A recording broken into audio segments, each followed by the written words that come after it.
Bonjour à tous. Bienvenue à Bonjour. notre bonjour. Merci Fabien. Bienvenue à notre troisième café RH ce matin. Donc, je me représente pour ceux qui ont, j'allais dire la chance de me rencontrer, mais je veux dire l'opportunité de me rencontrer pour la première fois. Donc, je suis Véronique Fontaine, cofondatrice de 24/7 Services.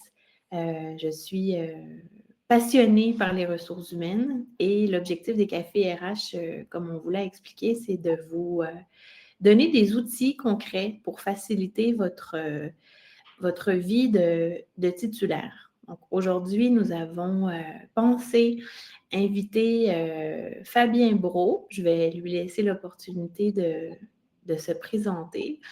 Je vais laisser les gens aussi arriver. On a des participants qui arrivent peu à peu. L'objectif, c'est de vous donner des clés pour optimiser finalement votre officine. Donc aujourd'hui, on va mettre en place, on va discuter de la mise en place des fameuses missions. Donc comment faire? On a Fabien qui va intervenir et nous donner quelques clés pour vous faciliter la vie. Donc, si vous avez des questions, ça reste complètement, c'est comme si on était assis un à côté de l'autre. Donc, on va y aller au fur et à mesure. C'est moi qui vais recueillir les questions au niveau du chat. Fabien, je me permettrai de vous couper à l'occasion pour poser les questions. Donc, allez-y dès que vous en avez une et si jamais on doit répondre à une question à la fin, bien, on ira. Donc, sans plus attendre, je vais laisser Fabien se présenter. Bonjour Fabien. Bonjour Véronique. Merci Donc, à vous la beaucoup parole. pour l'invitation. Voilà. Et donc, je me présente, je suis donc Fabien Broscaillé, je suis pharmacien titulaire. Je suis installé depuis une douzaine d'années dans une officine dans le Loiret.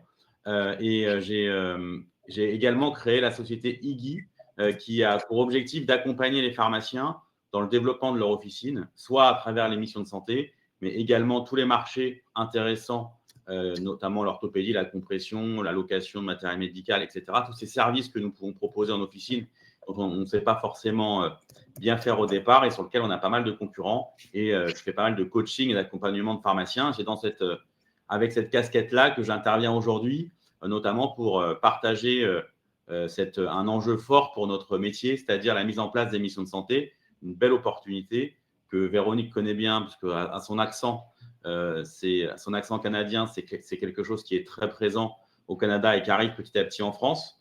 Donc voilà pour le programme et la présentation. J'avance ou tu as déjà, je continue, Oui, Véronique? allez-y Fabien. Oui, oui, Oui. oui.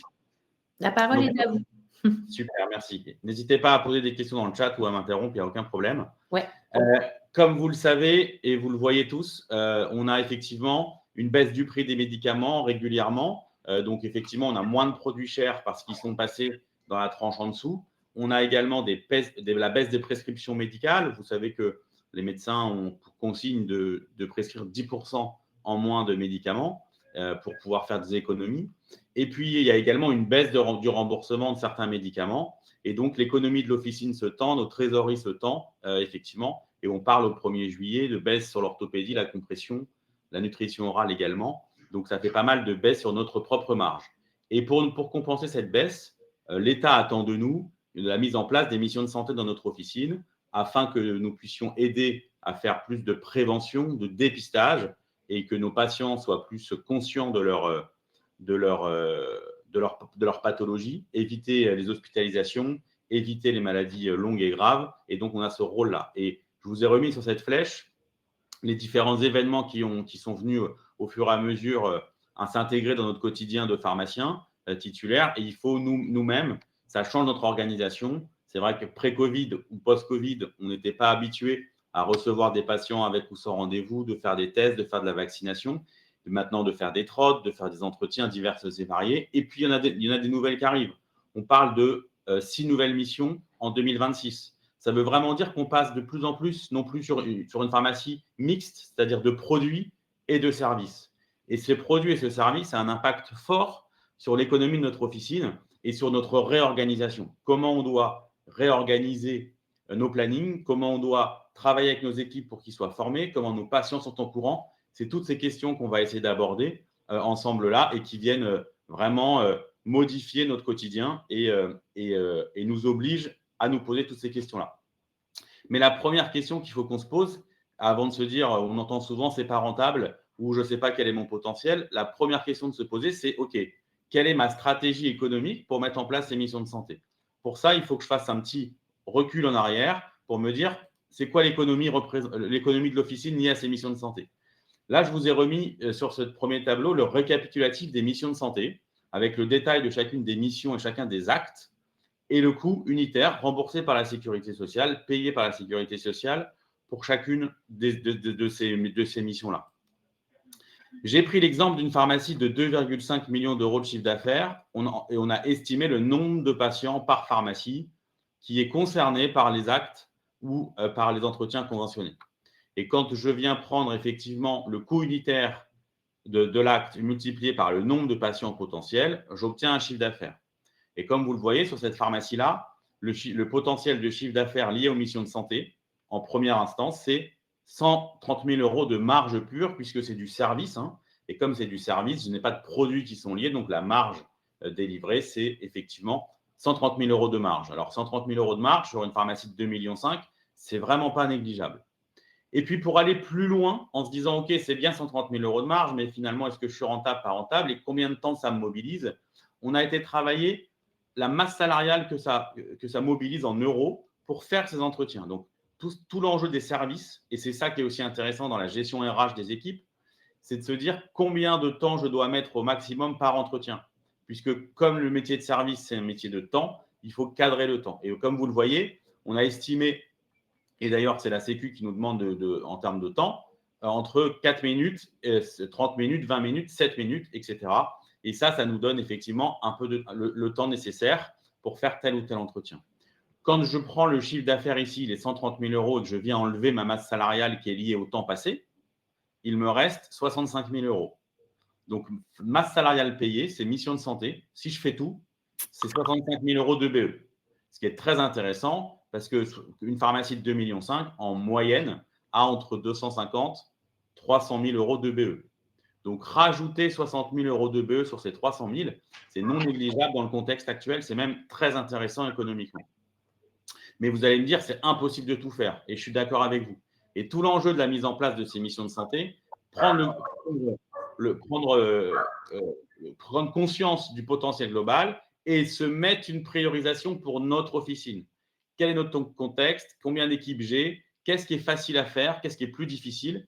Et donc, en priorisant, je vais décider que les femmes enceintes, c'est quand même un entretien qui dure 3 minutes au comptoir. Je vais toutes les faire. J'en ai 42 sur l'année. Je vais toutes les faire. Les entretiens opioïdes, je vais en faire la moitié, etc. Et donc, là, j'ai mis une simulation avec le titulaire où on décide ce qu'on met en place sur l'année.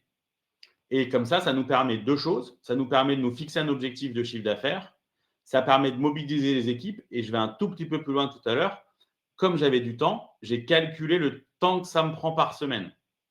Si je libère un collaborateur 7 heures par semaine, toutes les semaines de l'année, alors je peux aller chercher 26 000 euros de chiffre d'affaires et 12 000 euros de BE, auxquels je viens rajouter du conseil associé, puisque je vends des produits. Souvent, quand je fais un entretien pharmaceutique, quand je fais un TROD, une cystite ou un angine, il y a effectivement des produits qui sont vendus.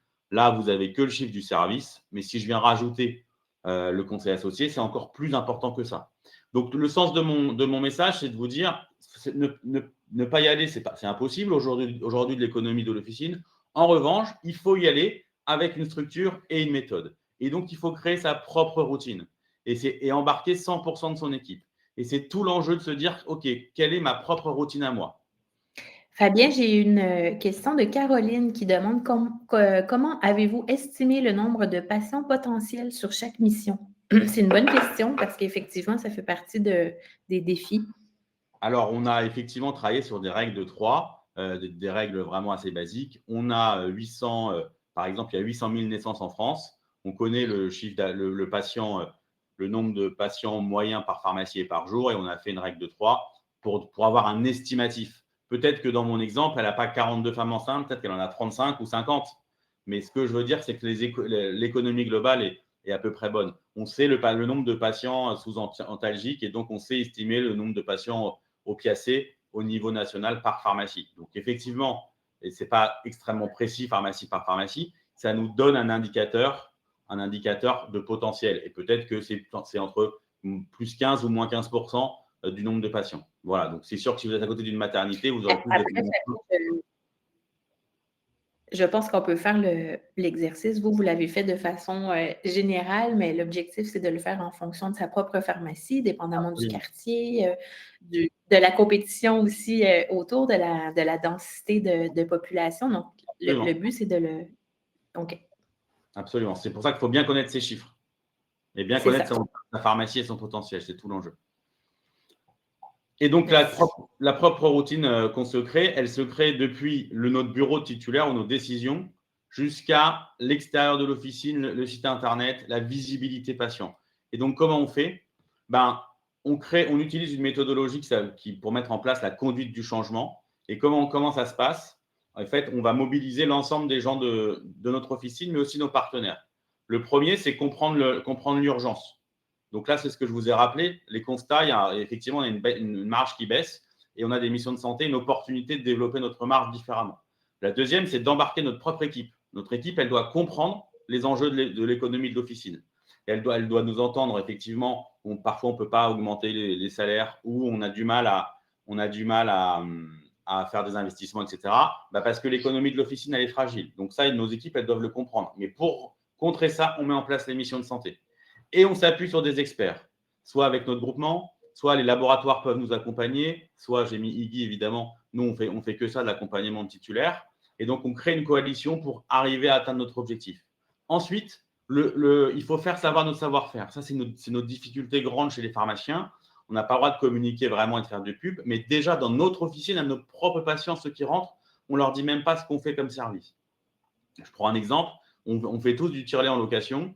Et il y a à peu près 95 ou 99% des pharmacies qui n'en parlent pas, c'est derrière et c'est invisible. Notre enjeu, c'est de travailler un plan de communication, à la fois sur nos sites internet, nos pages Facebook, nos pages Google, mais également à l'intérieur de l'officine pour que nos patients, quand ils font la queue, ils savent qu'ici on vaccine, qu'on fait des entretiens, qu'on fait, etc. Donc, tout l'enjeu de la communication. Ensuite, on commence par prioriser les missions de santé. On commence par des actes simples. On a bien vu que les entretiens femmes enceintes ou les entretiens opiacés, c'est simple, ça se fait au comptoir, c'est 4 questions, extrêmement simples. Et puis, au fur et à mesure, on va venir en rajouter. Et donc, on va identifier les premiers succès, on va partager avec l'équipe qu'on a embarquée et on va servir de la data pour mesurer. Et puis, on va continuer à consolider. Nos équipes, on leur dit c'est super, et là, tu en as fait ça, et toi, pharmacien, tu dois pouvoir m'en faire 5 par semaine. Et si tu en as 5 par semaine, alors on peut envisager une prime, on peut envisager un incentive. Et ensuite, on continue à communiquer. Comme ça nous permet d'ancrer ces changements et on est prêt à accueillir chaque mission qui arrive. Et avec cette méthodologie-là, on a vraiment embarqué l'ensemble de l'officine à la conduite du changement. Autrement présenté, oui. Oui, Fabien, parmi les freins, il y avait également l'espace confidentialité. Donc, l'aspect purement organisation physique de la pharmacie. Est-ce que ça vous est souvent remonté, ça, comme frein? Évidemment, ça demande peut-être un petit investissement. Comment vous le gérez avec les pharmacies? Il y a 2 espaces un peu dédiés. Il y a un espace où on a souvent plus de comptoirs que notre besoin. Et donc, nous, ce qu'on conseille de faire, c'est de créer un des comptoirs qui sort un peu du lot. Donc, on a imaginé une arche. Et cette arche, on vient la visser dans le comptoir. Comme ça, on peut communiquer sur cette arche, sur tous les services qu'on fait. Il y a une rupture visuelle dans l'officine et ça marche, peu importe les comptoirs, peu importe l'officine. Et en plus, du coup, on a travaillé cette arche pour que quand le patient est dedans, en fait, c'est confidentiel parce que du coup, il peut répondre à des questions.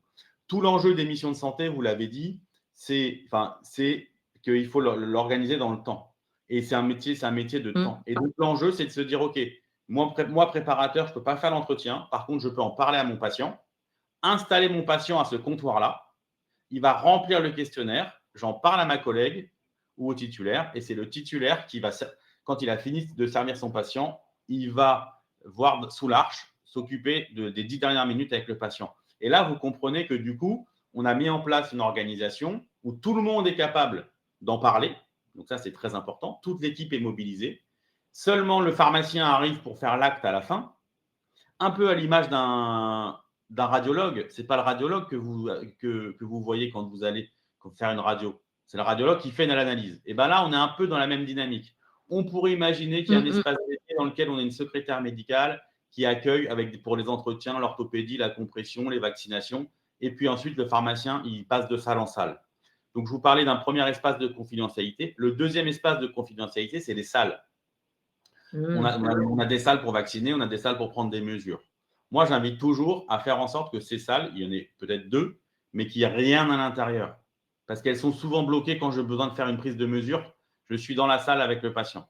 C'est dommage parce que mon collaborateur, il attend que la salle se libère avec son autre patient. Alors que si le stock était à l'extérieur, mes salles, elles pourraient me servir à plus de choses. Elles ne bloqueraient pas l'ensemble des actions. Donc, vous voyez, sur la partie confidentialité, une organisation comptoir pour les trucs un peu plus rapides où on peut rester debout, une organisation dans les salles. Mais et idéalement, plusieurs salles un peu neutres. Installez-vous, je vais prendre vos mesures, je vais chercher les boîtes. Installez-vous, j'arrive, je vais prendre les mesures de la dame, libérez-vous le bras, je viens vous vacciner. Et hop, on a créé des conditions avec un seul collaborateur, 2 patients. Et donc, on travaille sur le temps, on travaille sur l'organisation et on travaille sur la rentabilité. Et justement, autrement présenté, c'est ainsi que le patient arrive dans l'officine, comme on a bien communiqué à l'extérieur et que le bouche à oreille arrive dans l'officine, et ben mon patient, il vient chez moi, alors qu'avant, il allait ailleurs, mais il a vu que potentiellement, moi, pharmacien, dans mon officine, j'étais en capacité de l'accompagner pour mettre en place ses missions de santé, en tout cas pour le vacciner. Et donc, j'ai bien travaillé mon référencement, ma communication extérieure, mais également ma communication intérieure, puisque je vous parlais de l'arche, comme que vous voyez ici. Dans mon office, mes patients, ils savent exactement ce que je fais comme accompagnement et comme service. Ensuite, l'enjeu d'après, c'est qu'évidemment, toute l'équipe, peu importe de l'esthéticienne au pharmacien adjoint, au pharmacien titulaire, toute l'équipe soit capable d'accompagner le patient. Et donc, on a créé, nous, un outil qui s'appelle Iggy Coach, où vraiment les équipes vont aller tout clé en main. Comment j'en parle, comment je facture, vraiment tout clé en main. L'enjeu, c'est toute l'équipe de ce que doit être ce que j'appelle niveau 1, c'est-à-dire en mesure d'en parler. Et également, on a mis en place un outil pour que vous puissiez dépister facilement au comptoir avec un petit système de QR code. C'est ça qui est très intéressant. C'est qu'à la fois sur les missions de santé, je dois vous faire un TROD. Il y a un petit test qui s'appelle le test de Norton. Je fais le petit test avec un QR code avec le patient. Et hop, comme ça, je le fais patienter pendant qu'il fait le test et je peux travailler cette routine-là. Ensuite, je lui remets un patient. Je lui fais un remis patient, papier ou digitalisé en fonction de ça. Demain, quand ça sera prêt, on pourra mettre sur mon espace santé les actions que nous avons faites, ce qui fait que les médecins verront exactement les entretiens que nous avons réalisés. Et on pourra travailler effectivement la fois d'après, quand le patient revient, on lui dit tiens, je vous ai fait faire un test de Fagenström pour l'arrêt du tabac, ou ma collaboratrice vous avez fait faire ça, vous en êtes où, est-ce que vous avez… Voilà. Et on va créer ce suivi. Et c'est tout l'enjeu de la méthodologie. Dès qu'il va vous manquer un des petits triangles du rond, hop, le patient s'arrête. Donc, s'il n'est pas envoyé chez moi, il ne vient pas. S'il n'a pas vu, il ne vient pas. Et effectivement, si derrière, il n'est pas bien accompagné, il va s'arrêter. Donc, c'est tout l'enjeu pour nous de travailler ainsi. Et donc, je vous donne l'exemple de la vaccination. Et pourquoi il faut mobiliser l'équipe? Parce que notre métier évolue en continu et donc ne pas y aller et on nous demande de vacciner de plus en plus et on nous rajoute des vaccins tout le temps. Toute l'équipe doit être au fait de ces services-là parce que tout le monde doit être en mesure de recruter, même si ce n'est pas eux qui vaccinent à la fin. Et c'est une opportunité pour coupler des actes. En dehors de mobiliser la vaccination, faire son rôle de professionnel de santé, c'est aussi l'opportunité ensuite d'aller un petit peu plus loin. Ensuite, comme toute l'équipe est au fait des services, il faut vraiment que nous, titulaires, on les embarque. Donc, un peu à l'image de ce que je vous disais tout à l'heure, il faut donner une vision claire avec pourquoi on a choisi ces missions-là et pourquoi et comment on y va. En ayant un référent, évidemment, mission de santé, peut-être un que pour la vaccination, un que pour les actes, un que pour autre chose. Mais toute l'équipe doit être capable d'en parler. Vraiment, c'est important. Pour que ça puisse fonctionner, nos collaborateurs, ils ont besoin de quoi? Ils ont besoin de 3 choses. La première chose, c'est qu'ils ont besoin de reconnaissance. Et pour qu'on puisse avoir de la reconnaissance, il faut qu'on mesure leur travail, qu'on soit en mesure qu'on regarde nos data. Donc, on fixe des objectifs par collaborateur et en fixant les objectifs par collaborateur, on les suit une fois par mois ou une fois tous les 2 mois pour suivre leur data et leurs objectifs, pour les remercier ou les féliciter ou leur donner des outils clés en main pour qu'ils puissent progresser s'ils n'ont pas atteint leur objectif. La deuxième chose, c'est qu'ils ont besoin d'un cadre. Et comme ils ont besoin d'un cadre, clairement, on fournit les outils vraiment pour qu'ils y arrivent et qu'ils arrivent à se former. Et on leur donne des feedbacks pour qu'ils s'améliorent. Et puis la troisième chose, on a certains laboratoires qui font des challenges pour accompagner le développement de certaines gammes. Moi, je trouve que c'est intéressant de réfléchir aussi en mobilisant l'équipe économiquement, puisque c'est quand même une ressource économique intéressante pour nous, pharmaciens, ces missions de santé. Ceux qui font l'effort, c'est intéressant, je trouve, de les remercier aussi en mettant en place un système de primes qui est lié aux missions de santé qui ont été réalisées. Donc clairement, nous, on a notre rôle si je prends ma casquette de titulaire, c'est d'arriver avec quelque chose de très clair, très précis, suivi, en embarquant l'équipe et en les accompagnant. Et tout ça en parlant à nos patients, parce que si on n'en parle pas, ni nous ni nos équipes, en fait, il ne se passera pas grand-chose, malheureusement, parce que les gens ne savent pas forcément. En revanche, si votre confrère ou s'il y a d'autres professions de santé qui sont assez moteurs sur leur communication, c'est vraiment des pharmaciens qui récupèrent des patients parce qu'ils font une mission de santé et que c'est les seuls de leur ville. Donc, il faut quand même se poser cette question-là aussi. Moi, je trouve toujours quand même qu'on a un intérêt à travailler ensemble et qu'on n'est pas forcément concurrents, mais il faut quand même être vigilant parce qu'on peut attirer des clients dans nos officines, des patients dans nos officines parce qu'ils ont été envoyés, parce qu'ils ont été se faire vacciner, etc., etc., etc. Donc, c'est aussi une opportunité effectivement économique et il ne faut pas non plus la laisser de côté. Et donc, du coup, je continue sur mon exemple de la vaccination. Tous les collaborateurs peuvent recruter au comptoir et parler de l'organisation, prendre rendez-vous, travailler sur l'entourage, les différentes pathologies. Et c'est tout l'enjeu que tous les collaborateurs savent très bien facturer et savent en parler, même si ce n'est pas eux qui font l'acte. C'est intéressant, je trouve, en plus, intellectuellement, pour l'ensemble de nos collaborateurs qui, parfois, ont un travail un peu répétitif, de pouvoir se prendre au jeu et avoir ce rôle de santé publique-là. Donc, c'est pour ça qu'il y a un peu de travail aussi de formation des équipes. Voilà. Et puis, je terminerai en disant que c'est quand même une opportunité pour coupler à d'autres actes, parce que quand je suis au comptoir avec un patient et que je le vaccine, en général, on nous demande de garder le patient 10 minutes post-vaccination. Et pendant ces 10 minutes post-vaccination, on peut entamer un kit de cancer colorectal ou un bilan de prévention ou un entretien conventionné, etc. Donc, on a des opportunités liées à la vaccination qui nous permettent effectivement de mobiliser, d'en parler pour le reste de l'équipe, de travailler sur le dépistage de telle ou telle pathologie, d'aborder le tabac, etc. Donc ce temps de 10 minutes est un temps intéressant à utiliser pour le bien-être du patient. De la même façon, pour ceux qui font la téléconsulte, malheureusement, parfois, on a du temps d'attente. Et ce temps d'attente est aussi un temps intéressant à utiliser pour mettre en place les missions de santé. Voilà. Et donc, pour résumer, si vous avez des questions, j'y répondrai avec grand plaisir. Mais pour résumer, ce qu'il vous faut, c'est fixer des objectifs collectifs, c'est-à-dire c'est quoi mon opportunité économique, qu'est-ce que je choisis de faire et je fixe un objectif collectif parce que cette semaine, ce mois-ci, par exemple, on va travailler le bilan de prévention, par exemple, lié à l'âge, alors qu'en octobre, évidemment, la vaccination de grippe arrive, donc on doit être moteur sur la vaccination de grippe. Donc, on peut se faire un calendrier annuel de pathologie. Une fois qu'on a fait celle-là, on peut faire celle d'après. Et du coup, on vient additionner les missions de santé au fur et à mesure. Donc ça, c'est vraiment, on se fixe un objectif collectif annuel. Deuxième élément, on se répartit les tâches et on responsabilise l'ensemble des collaborateurs sur l'importance, mais après, chaque collaborateur a son rôle, ce qui nous permet de fixer des objectifs individuels.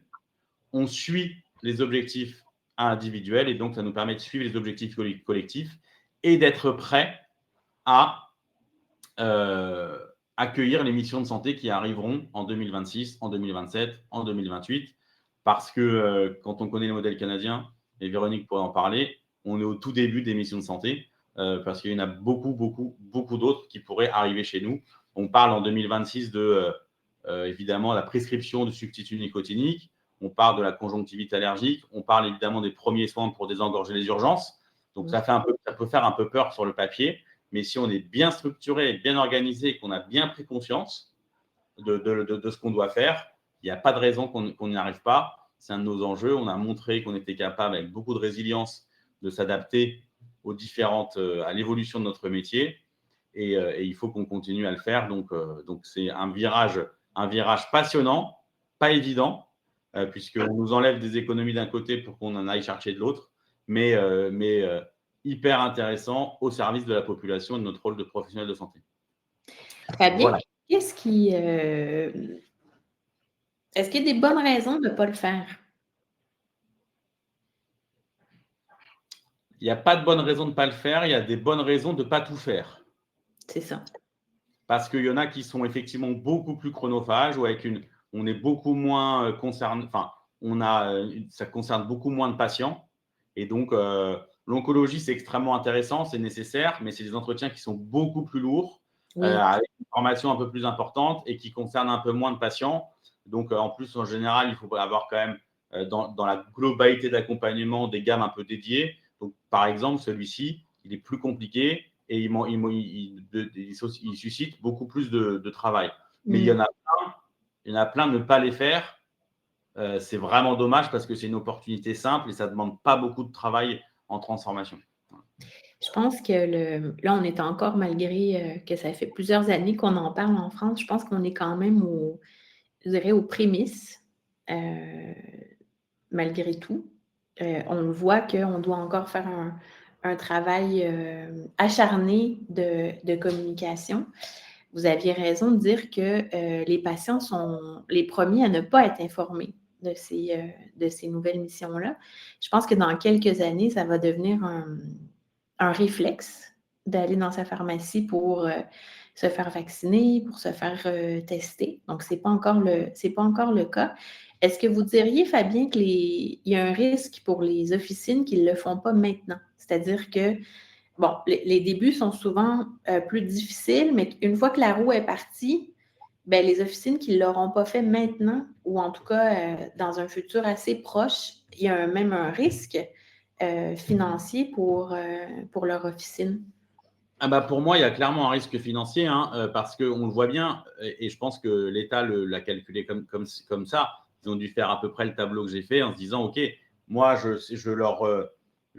suis en mesure de dérembourser, je vous dis n'importe quoi, pour 1 milliard d'euros par an. Et en échange, ils ont l'opportunité de faire des services pour 1,5 milliard ou 1,2 milliard par an. Donc, clairement, la réflexion est ceci.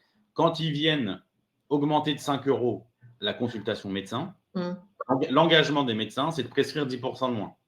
Avec les 10% de moins de prescription, je peux leur reverser 5 euros par entretien, puisque de fait, par consultation, parce que ça fait faire de l'économie. 4 milliards, ça fait 4 milliards d'économies, 10% de prescription en moins. Donc, nous pharmaciens, si ils aident les gens à arrêter de fumer, demain, j'ai moins de cancer. Si je fais des entretiens, si je dépiste assez tôt dans les entretiens, où je change le comportement alimentaire, ou si j'accompagne, je vaccine pour 7,50 € versus 30 € un médecin, on comprend bien que l'économie de l'officine, elle est celle-là. Et donc, nous, on a vraiment un intérêt à y aller, parce que je ne crois pas qu'ils vont augmenter le remboursement des médicaments. Ça veut simplement dire qu'on vient vraiment devenir un métier de service, et donc on aura un espace dédié pour faire du service et un espace dédié pour faire de la vente. Et c'est deux choses qui sont différentes. Donc, ne pas y aller, c'est un peu refuser la transformation, et je pense qu'on a tous et en plus, ça remplit notre rôle de professionnel de santé, et on a tous des exemples d'autres circuits qui n'ont pas voulu se transformer et qui du coup, ont eu des difficultés. Donc, je comprends que ça soit difficile. Et je comprends que le contexte est économiquement compliqué et que parfois, on a aussi du mal à trouver des équipes qui ont envie de le faire, etc. Mais c'est à nous de progresser, parce que personne ne nous aidera autrement que nous-mêmes, en fait. C'est un peu ça ma perception. Et c'est pour ça que moi, je me suis mis vraiment au service des pharmaciens et de la profession, pour aider les pharmaciens à se transformer. Et j'en ai un paquet, j'en ai une centaine actuellement en accompagnement, soit sur les missions de santé, soit sur du coaching d'entreprise globale. Parce qu'en fait, on n'a pas été formé à ça à la fac. Et ce que je vous ai montré là, c'est de la conduite du changement, c'est de la gestion de projet, c'est un peu d'économie de l'officine, enfin en tout cas d'économie. Hein. On a fait un mini business plan d'émission de santé en mettant la masse salariale que ça représente, donc ça change nos plannings.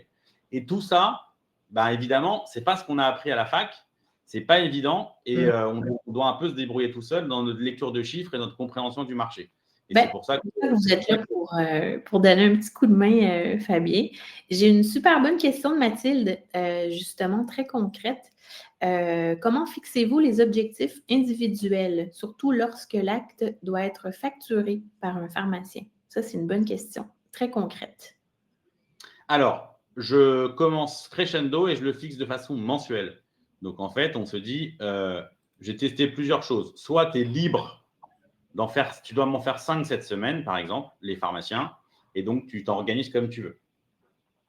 Ça, j'ai testé. Ou alors, on a testé, on a tous pris des rendez-vous et t'es détaché du comptoir, donc tu n'es pas au planning sur cette matinée-là et tu fais tes 5 ou 7 ou 8 ou 10 entretiens le jeudi matin parce que le jeudi matin, on est nombreux et que c'est là où on a un peu moins de clients. Donc, les deux fonctionnent. Ça dépend vraiment des tempéraments. Il y a des assistants qui sont capables. Et donc, mon enjeu, enfin, pour répondre à la question, c'est que je m'adapte. J'ai un objectif chiffré et je m'adapte à la personnalité de mon collaborateur parce qu'il y en a qui vont être capables de recruter le patient, de le mettre sur un comptoir à côté, de lui dire je reviens, je vais servir un peu de clients, hop, je vais me servir. Et ça, il est autonome. Il y a d'autres tempéraments qui vont être plutôt besoin d'être posés dans une salle. Attention, ça ne doit pas dépasser les 20 minutes. C'est toujours les mêmes règles. Ma règle, elle est vraiment liée au temps. Mais après, chacun s'organise un petit peu. Donc, je leur donne une règle de temps. Ça, c'est vraiment mon cadre. Un objectif de chiffre. Mais entre les deux, je m'adapte au tempérament. C'est ça. De façon générale, Fabien, est-ce que les pharmaciens et les préparateurs sont partants pour les nouvelles missions ou il y a des freins à l'occasion? Contrairement à ce qu'on peut penser, c'est une bonne question parce que est-ce qu'on doit les pousser ou ils contribuent finalement au succès? C'est toujours mieux parce que quand ils sont embarqués et qu'ils ont envie de le faire, c'est quand même beaucoup plus facilitateur. Mais la première étape, c'est de nous-mêmes prendre conscience et de leur partager lors d'une réunion globale le raisonnement et l'économie de l'officine telle qu'elle est pour qu'ils en prennent conscience et pour qu'en fait, ils prennent conscience qu'il n'y a pas le choix que de les faire. Parce que si on impose, ça ne marche pas. Si on explique le raisonnement, comme je l'ai fait tout à l'heure, en disant, voilà, l'économie de l'officine, c'est ça, on nous fait des missions de santé, ne pas y aller, c'est compliqué. Et après, ceux qui ne veulent pas y aller, moi, j'ai quand même un moment, ils sont payés par une entreprise et l'entreprise, elle vous demande de le faire. Donc, il y a un enjeu d'y aller. Parce qu'on ne peut pas. Sinon, bah oui, après, ça reste. Voilà. Mais c'est pour ça qu'en essayant de les embarquer sur l'économie de l'officine et en trouvant des incentives intéressants pour les mobiliser intellectuellement d'une part, mais également en termes économiques, on arrive. Et ceux qui ne veulent vraiment pas y aller ou pas vacciner, c'est quand même compliqué dans la pharmacie de demain. Voilà. Oui. Il y a Pierre-Antoine qui demande qu'est-ce que vous appelez des fiches actes réflexes? Les fiches actes réflexes, c'est parce que quand je suis face à mon patient, comme je sais exactement où est-ce que j'en suis, j'ai travaillé les fiches actes réflexes pour que je me suis inspiré du monde militaire où quand ils sont sur le terrain, si leur arme, en fait, leur cerveau est tellement prêt pour regarder ce qui se passe sur le terrain que si jamais il y a un problème pour démonter ou monter leur arme, ils n'ont pas du tout de problématique. C'est tellement un acte réflexe naturel du cerveau qu'il n'y a pas besoin. Et l'idée, c'était de se dire, je suis face à un patient qui présente ça, hop, mon cerveau, il doit se dire sans se poser de questions, je lui propose ça et je l'intègre dans la routine. Parce qu'on a tous essayé les commentaires bloquants dans le logiciel, etc. Tout le monde appuie dessus. Donc moi, mon enjeu, c'est que l'équipe se dise, OK, hop, c'est un acte réflexe, j'ai cette typologie de patient, boum, je sais que je dois lui proposer. Et la routine qu'on a mis en place, c'est celle-là. Voilà, c'est ça l'acte réflexe. Fabien, est-ce que ça fonctionne bien, vous, les nouvelles missions dans votre pharmacie? Oui, ça fonctionne bien. OK, vous n'êtes pas cordonnier mal chaussé. Oui, ça fonctionne bien, l'émission dans mon officine. J'ai vraiment surtout développé les officines qui sont enfin les missions qui sont les plus simples. Et surtout, j'ai travaillé, et je vous invite à le faire, on a tous un plan promotionnel de produits avec des remises, etc. Donc en janvier, on met, je vous dis n'importe quoi, les produits pour l'hydratation, en mars, enfin, etc. On fait des têtes de gondole. Moi, j'ai travaillé un plan santé sur l'année, ce qui me permet de balayer tous les sujets, ou quasiment tout. Il y a ceux que je fais tout le temps, les petits entretiens. Mais par exemple, c'est vrai, je vous disais, en fin d'année, on est beaucoup plus sur le mois sans tabac et sur la vaccination. Donc, je n'essaye pas de faire des entretiens pharmaceutiques pendant cette période-là. En revanche, il y a une période qui est beaucoup plus propice. En avril ou mai, il y a un peu moins de choses, où il y a le diabète, où il y a quand je fais des missions de dépistage qui ne sont pas rémunérées, a priori, sur la compression veineuse, mais qu'après, ça me permet de délivrer plus de bas de compression. Donc, vraiment, on a mis en place un plan annuel de missions de santé pour que tout le monde soit sensibilisé sur toute l'année. Voilà. Oui, c'est la planification. Hein. Exactement. Merci beaucoup. Est-ce qu'il y avait d'autres questions pour Fabien? Profiter de son expertise. Je pense qu'il n'y avait pas d'autres questions. Voilà. Donc, je vais vous souhaiter pour ma part de réussir. Mathilde nous remercie. Merci, Fabien. Je vais vous souhaiter beaucoup de réussite dans la mise en place de vos missions. Fabien, est-ce que les titulaires qui sont présents peuvent vous contacter si ils ont des questions? Oui, bien sûr. Avec plaisir. Okay. Vous pouvez aller sur notre site internet YGGI ou directement sur mon LinkedIn sans problème. On pourra sans problème vous mettre en relation pour un rendez-vous avec moi ou avec quelqu'un de mon équipe. Parfait. Bon, ben merci beaucoup, Fabien. Au mois prochain. Véronique, merci. à très bientôt. Merci, au revoir. Au revoir.